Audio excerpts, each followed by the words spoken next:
चौक पहुँचे, पुलिस का जीप आया, आपको पकड़ा, अरेस्ट किया और आपको लेके थाने में चली गई।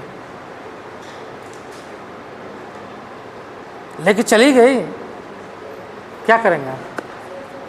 बोला कि भाई जो है तुमने जो है नक्सलवादी जो है घटना को अंजाम दिए हो, तुमको नक्सल बता दी, आपको पकड़ी है, नक्सल बता के चली गई, बता दिया, जेल में बंद कर दिया। कर सकती है ना? कर सकती है कि नहीं कर सकती है? कर सकती है। क्या करोगे आप? अगर मान लीजिए कि आप रोड पर जा रहे हैं, मान लीजिए रात हो गया, रात को आपको उठाई, जीप में बैठाई, थाने में ले गई और घोषित कर दी कि नक्सल है, तब फिर क्या करेंगे?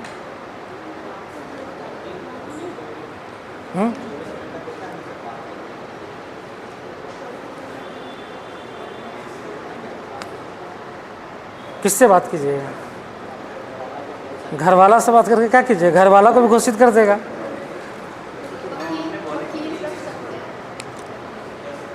कर सकता है ना? है? बोलने से क्या होगा? थर्ड डिग्री टॉर्चर करेंगे तो वही बोलने लायक नहीं रहिएगा। ठीक है, मान लीजिए कि बोलेंगे वहाँ पर थर्ड डिग्री टॉर्चर कर दिया, इतना मारे कि जो है फिर बाद में लगा कि बोल ही दो कि हम ही हैं। समझ में आया?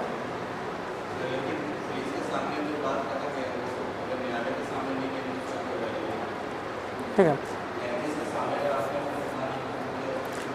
हाँ, वो तो बात की बात है ना, वो तो बात की है।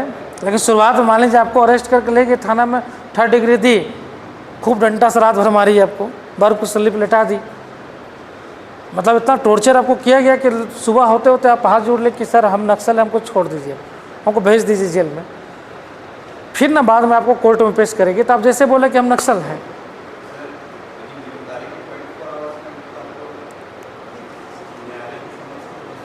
हाँ, तो आपने बोल दिया कि भाई हम नक्सल हैं, आपका रिटर्न ले ली, ले जाकर न्यायालय के समय पेश कर दी, बोले कि भाई क्या सबूत? बोला खुद गछा है कि हम नक्सल हैं, खुद गछ लिया कि हम नक्सल हैं। बोला हाँ जी आपने बयान दिया?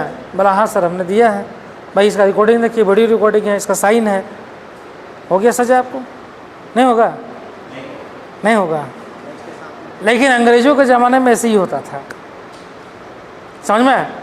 अंग्रेज़ों के ज़माने में ऐसे ही होता था, किसी को भी उठा लिया जाता था कि भाई ये टेररिस्ट है, और ले जाकर उसको न्यायालय में पेश कर दिया, पीटी, गछाए, न्यायालय में डाला, न्यायालय ने जेल भेज दिया, काला पानी की सज़ा दे दिया गया। कोई जो है आपको प्रोटेक्शन ही नहीं था कि आप अपने बचाव में क्या करेंगे, कोई प्रोटेक्शन नहीं था। इसलिए संविधान में क्या किया गया? गिरफ्तारी और निवारक निरोध से संरक्षण, प्रोटेक्शन दिया गया है। किसी को भी गिरफ्तार करने से पहले कुछ चीज़ें आवश्यक है।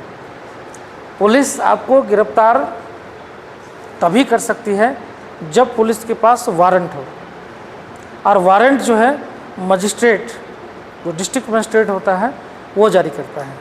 वारंट क्या होता है? कारण होता है कि आपको क्यों गिरफ्तार किया जा रहा है। बिना वारंट का अगर आपको गिरफ्तार करता है तो वो इलीगल गिरफ्तारी होता है, समझ में?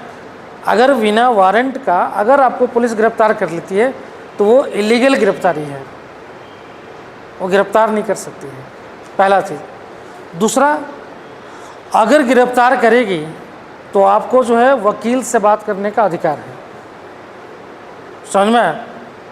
आपको वकील से बात करने का अधिकार है कि आप अपना उपाय कर सकें, ये आपको अधिकार दिया गया है, जो अंग्रेज़ों के ज़माने में नहीं होता था। ये दिया गया कि भाई आपको अगर मान लीजिए वारंट दिखा दी, आपको अरेस्ट कर दी, तो आप अपने बचाव में रखेंगे ना, तो बचाव में कैसे रखेंगे? तो वकील से आप जो है परामर्श कर सकते हो उसी समय। और तीसरा है कि 24 घंटे के अंदर में उसको मजिस्ट्रेट के सामने पेश करवाना पड़ेगा। ये प्रोटेक्शन आपका है कि ऐसा नहीं कि पुलिस जो है रखी 4 दिन पीट पाट के जो है आपको बराबर कर दी, नहीं, 24 घंटे में मजिस्ट्रेट के सामने उसको क्या करना होगा? पेश करना पड़ेगा। अगर बिना वारंट का आपको गिरफ्तार कर लेती है पुलिस, मान लीजिए आप जा रहे हैं, आपको गिरफ्तार कर लिया बिना वारंट का, आपको वारंट बोले कि भाई क्यों गिरफ्तार कर रहे हैं हमको, पूछेगा ना क्यों गिरफ्तार कर रहे हैं, वारंट है आपके पास, कागज़ दिखाइए। तो पुलिस है, कोई निरंकुश टाइप का पुलिस हो जाता है। फिर भी बोले तुमको कागज़ देखना, 2 लपट लगाई और बैठा दी, बोले चलो थाने में। जब आपका जो है गिरफ्तार कोई कर ली बिना वारंट का, तो इलीगल गिरफ्तारी है, और ये आपका फंडामेंटल राइट है। कोई आपको इलीगल गिरफ्तार नहीं कर सकता है, कोई बंधक नहीं बना सकता है। तब ऐसी स्थिति में आप क्या कीजिएगा, सीधे हाई कोर्ट चले जाइएगा। सुबह खुलेगा और सीधे हाई कोर्ट में जाइएगा कि मेरा जो है कोई भी आपका परिवार के साथ मेरे भाई को जो है गिरफ्तार किया गया ना, कोई वारंट नहीं दिखाया गया, समझ में आया? कोई वारंट दिखाया नहीं गया है, इसको गिरफ्तार कर रख लिया गया है बिना कारण का। तब हाई कोर्ट जो है पुलिस से पूछेगा आपने क्यों गिरफ्तार किया, पेश करो उसको मेरे पास। ये आता है रिट, ये यहाँ से रिट चला जाता है। रिट आता है बंदी प्रत्यक्षीकरण, समझ में आया? जो 5 रिट है ना, उसमें से बंदी प्रत्यक्षीकरण होता है। किसी को अवैध रूप से अगर बंदी बना लिया गया है तो न्यायालय क्या करती है, रिट जारी करती है उस अथॉरिटी के खिलाफ।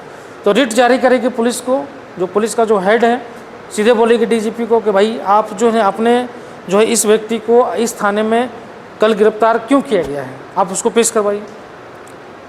तो पुलिस जो है उसको क्या करेगी, न्यायालय लेके आएगी और पूछेगी पुलिस से कि आपने इसको कैसे गिरफ्तार किया, वारंट था आपके पास? तो बोलेंगे कि नहीं था, तो अवैध गिरफ्तारी हो गया ना, तुरंत रिलीज करवा देगी हाई कोर्ट, रिलीज करो इसको। आप पुलिस को जो है पर कोई भी उसका कोई भी व्यक्ति जा सकता है, उसका कोई भी सदस्य जा सकता है, उसके नाम पे करेगा, वकील कर लेगा। क्या पुलिस नहीं, पुलिस के ऊपर आप केस किस नहीं कीजिएगा, है ना। वो आप कोर्ट में जब जाइएगा ना तो वो आपको रिलीज करेगी और पुलिस के ऊपर कार्रवाई करती है कोर्ट। अगर अवैध करता है तो उसके ऊपर जो है दरोगा को निलंबित भी कर देती है, ऐसा नहीं है, कार्रवाई हो जाता है उसके ऊपर, ठीक है। तो ये हो जाता है। लेकिन पुलिस चालाक होती है। पुलिस क्या करती है कि आपको गिरफ्तार नहीं करती है। हाँ, पुलिस को ये अधिकार है कि अगर मान लीजिए किसी के ऊपर शक उसको है तो पूछताछ करने के लिए वो आपको बुला सकती है। ये गिरफ्तारी नहीं हुआ, ये हुआ कि पुलिस आपको बोले कि आपको जो है पूछताछ करना है, तो आपको पूछताछ करने के लिए जो है वो लेके आ गई और आपको पूछताछ किया, उसके बाद छोड़ दिया, है ना। तो ये होता है, ये पहला चीज़ हो गया। लेकिन यही अगेंस्ट केस है निवारक निरोध। निवारक निरोध बहुत खतरनाक होता है।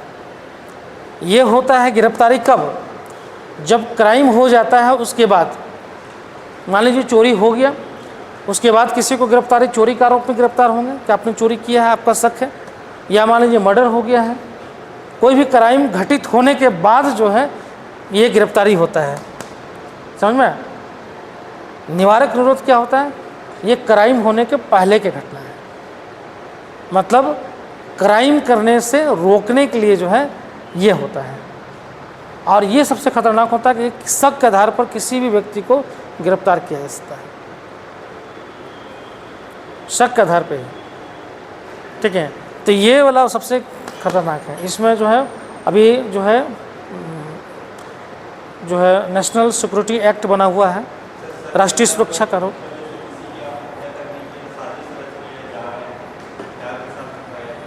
नहीं, वो एक्चुअली क्या है ना, ये हत्या के साजिश उजिश का वो नहीं है। आप जब तक हत्या नहीं किए तब तक वो क्राइम से साबित नहीं होगा। लेकिन हाँ, आप अगर मतलब राष्ट्रीय सुरक्षा से संबंधित कोई भी अगर घटना होगा, मान लीजिए आप प्रधानमंत्री की हत्या करने जा रहे हैं तो वो हो जाएगा राष्ट्रीय सुरक्षा का। किसी नेता की हत्या करने का प्लान कर रहे हैं, पार्लियामेंट कुछ करने जा, तो राष्ट्रीय नेशनल सिक्योरिटी का अगर इशू होगा, चाहे नक्सलवाद हो, आतंकवादी घटना हो, तब जो है आपको निवारक निरोध के तहत जो है गिरफ्तार किया जाएगा।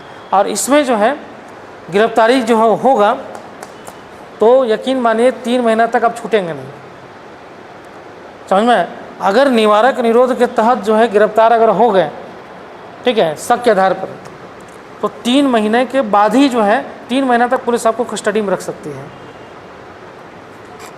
3 महीने तक, 3 महीने के बाद जो है आपको कोर्ट के सामने पेश करना है। कोर्ट उसके बाद जो है फिर भी अवधि अगर बढ़ाना होगा, 3 से 6 महीना करना होगा, तो फिर उसको जो है कोर्ट से परमिशन लेना पड़ेगा पुलिस को।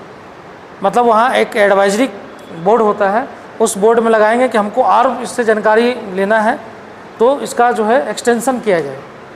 तो कोर्ट को लगेगा कि एक्सटेंशन करना है तो फिर 3 महीने के लिए बढ़ा दिया, और नहीं तो फिर जो है छोड़ने का, या जो है कोई अगर सबूत नहीं मिल पाया तो फिर छोड़ने का दे देता है।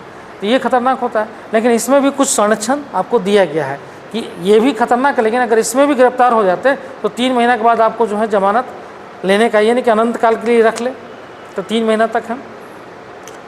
दूसरा है कि आपको वकील से अपना परामर्श करने का दे दिया गया है, वकील से आप बातचीत कर सकते हैं और अपना केस का सुनवाई मामले को रख सकते हैं, ठीक है। तो इसमें भी कुछ संरक्षण है। इसमें बहुत सारा कानून बना, निवारक निरोध के तहत जो है पोटा बना, टाडा बना, है ना, राष्ट्रीय सुरक्षा कानून बना। अभी तो वही NSO चलता है ना, नेशनल सिक्योरिटी एक्ट ही चलता है अभी, और उसी के तहत गिरफ्तारी होता है ना। जो क्या बोलते हैं NIA वगैरह गिरफ्तार करती है, जो राष्ट्रीय सुरक्षा एजेंसी है वो गिरफ्तार करती है। तो देखते नहीं, रांची में आता है, उठा के लेके चल जाता है, कोई इन्फॉर्मेशन नहीं होता है। NIA वगैरह आता है ना, आएगा और सीधे जिसको मालूम इन्फॉर्मेशन मिल गया कि ये व्यक्ति जो है लगा हुआ था इस सब कांड में, उसको इन्फॉर्मेशन खाली मिलना चाहिए, बस वो आएगा, उठाएगा, लेकर चल जाएगा, फिर वहाँ पर पूछताछ करेगा, उसके बाद ही जो छूटने का प्रॉब्लम होता है। तो ये खतरनाक होता है। बाकी गिरफ्तारी वाला है, यहाँ पे आपको संरक्षण मिला हुआ है कि क्राइम अगर कर लिए हैं, इन्वॉल्वमेंट है, तो वो गिरफ्तार करती है, कोर्ट में पेश करेगी, कोर्ट में फिर पुलिस साबित करेगी कि आप जो है क्राइम किए हैं, इसलिए जो है आपको तब फिर सज़ा मिलेगा। अगर नहीं साबित कर पाई तो आप छूट भी जाएंगे। समझ में आया? नहीं समझ में आया? नहीं।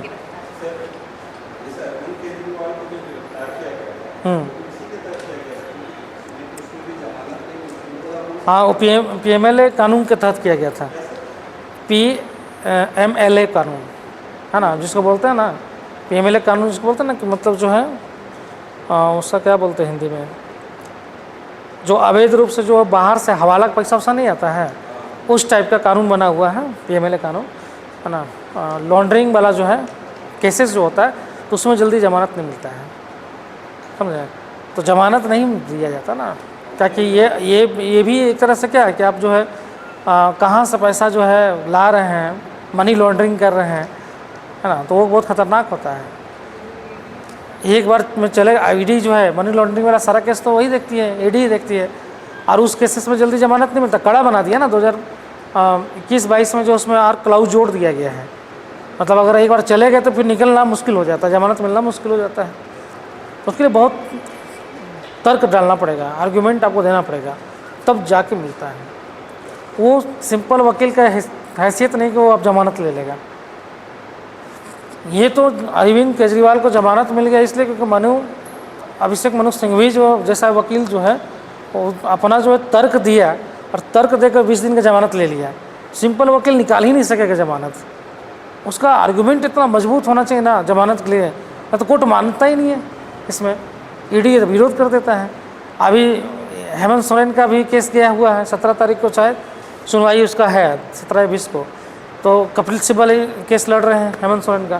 तो ये भी इसी आधार पर गए कि भाई कि मेरे भाई क्लाइंट के साथ तो अन्याय हो गया, इनजस्टिस हो रहा है।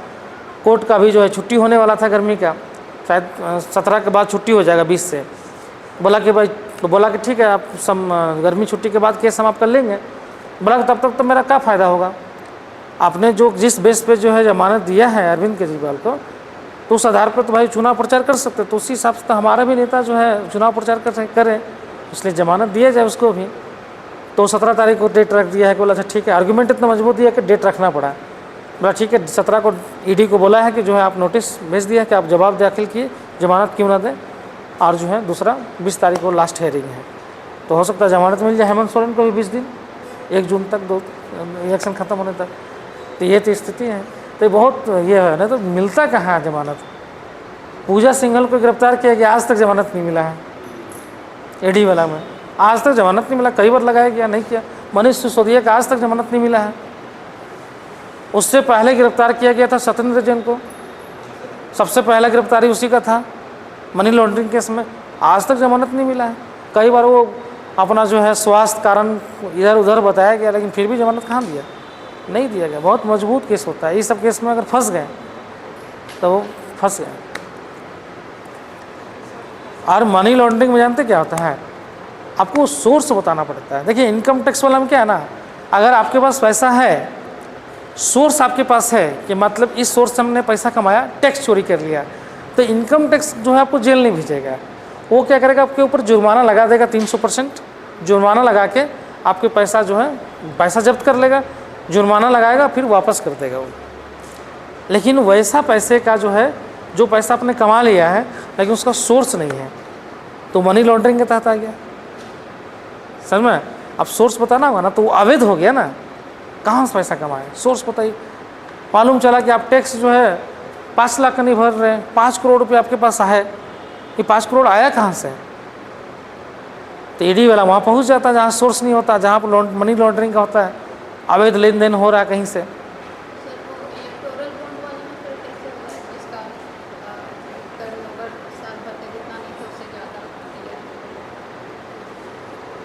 अब उसमें तो इंक्वायरी होगा तब ना, इंक्वायरी भी कहाँ हुआ उसमें, इंक्वायरी तो सरकारें न कराएगी, अपने खिलाफ क्यों इंक्वायरी कराएगी?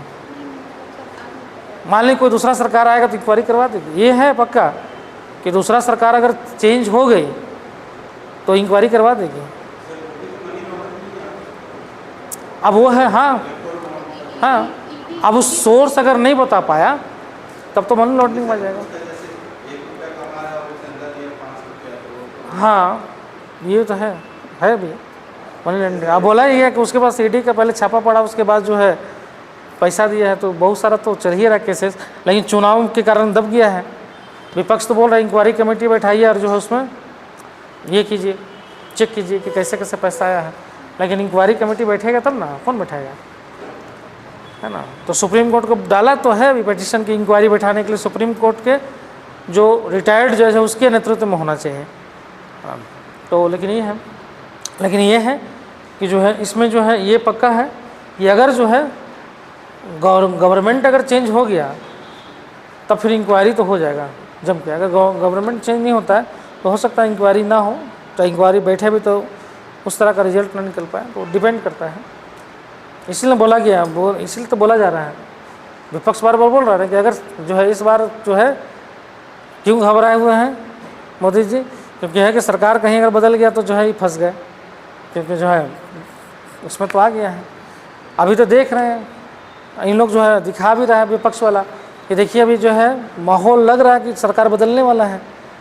तो बोला कि कैसे माहौल लग रहा है, तो बोला था कि इनकम टैक्स ऑफिस में देखिए आग लग गया दिल्ली का, है ना। तो 1-2 बिल्डिंग में आग लगा है ना, इनकम टैक्स का बिल्डिंग में आग लग गया है, एक गृह मंत्रालय का कहीं पे जो है कार्यालय में आग लगा है, कोई ऑफिस था उसमें आग लगा। बोला देखिए जब भी सरकार बदलना होता है, चेंज होने लगता है तो आग लगा दिया जाता है, पेपर ऊपर जो है नष्ट कर दिया जाता है कि जो है उससे पकड़ा ही नहीं। तो ये बोल रहा है कि इस आधार पर माना जा रहा है कि जो सरकार बदलने वाला इन लोग को पता चल गया है, कहीं सरकार चेंज ना हो जाए, है ना। और इस बार वो साइलेंट भी लग रहा है, मतलब कुछ वैसा पता नहीं चल रहा है कि मतलब किसके पक्ष में जा रहा है, साइलेंट अभी इस बार चुनाव लग रहा है। मतलब देखो तो दोनों की रैली में भीड़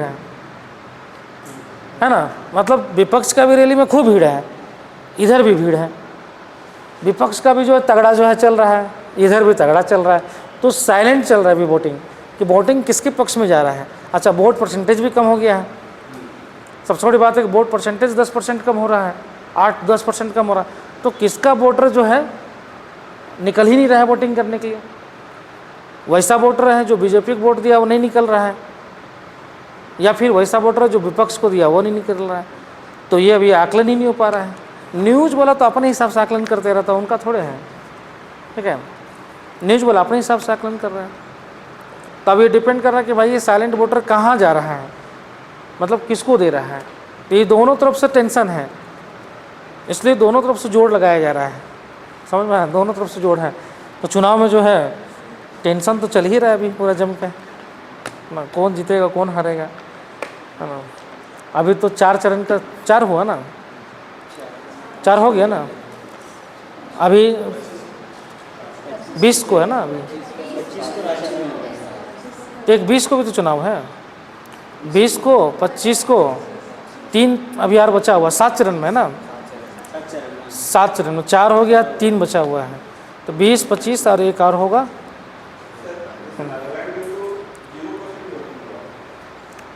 0%। एक्चुअली वहाँ निर्विरोध चुन लिया गया था शायद, क्या?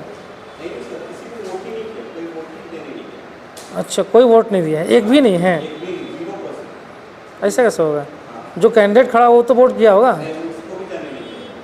देने ही नहीं दिया गया। तो हो सकता है वहाँ रद्द हो जाए चुनाव।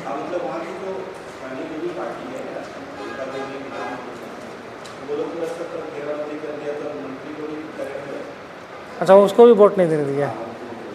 तब अगर एक भी वोट नहीं पड़ा तो रद्द हो जाएगा चुनाव, फिर से हो सकता है करे चुनाव। क्योंकि जब किसी को वोट ही नहीं पड़ा तो जीता कौन हारा कौन पता कैसे चलेगा? एक भी वोट पड़ जाता, एक वोट भी पड़ जाता किसी के पक्ष में तो जीत जाता है ना, लेकिन कोई है ही नहीं तो कहाँ से जीतेगा?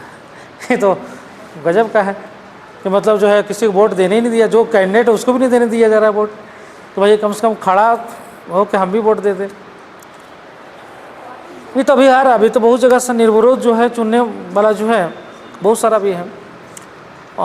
शायद अरुणाचल प्रदेश में है, शायद 7-8 लोग है जो निर्विरोध ही हो गया, मतलब जो पर्ची दाखिल किया गया था फिर वापस ले लिया वो, या फिर जो वापस लेके दूसरे पार्टी में मिल गया। यही तो अभी इंदौर वाला में ही हुआ ना, कि जो है पर्ची दाखिल किया कांग्रेस वाला, और फिर बाद में जो है जब पर्ची दाखिल हो गया बाद में मालूम चला बीजेपी लब में जाकर मिल गया वो। तो मिल गया तो उसका खारिज हो गया, मतलब वो लड़बे नहीं कर रहा है वापस, तो ख़त्म कहानी, फिर डेट ही खत्म हो गया तो कौन रहेगा? तो निर्विरोध हो गया, कोई है ही नहीं है। हाँ, सूरत में भी हुआ, यहाँ भी हो रहा है। वही तो कल देख रहे थे न्यूज़ में कि बनारस से लगभग जो है 19-22 लोगों का जो है पर्ची रिजेक्ट हो गया। बनारस से 22 लोगों का पर्ची रिजेक्ट हुआ है।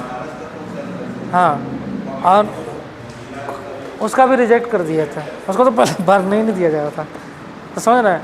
तो बोला कि 22 लोगों को रिजेक्ट हो जा रहा पर्ची, और जिसमें कुछ गलती निकाल दिया, यहाँ टिक नहीं मारा, यहाँ नहीं मारा, वहाँ नहीं मारा, इस टाइप।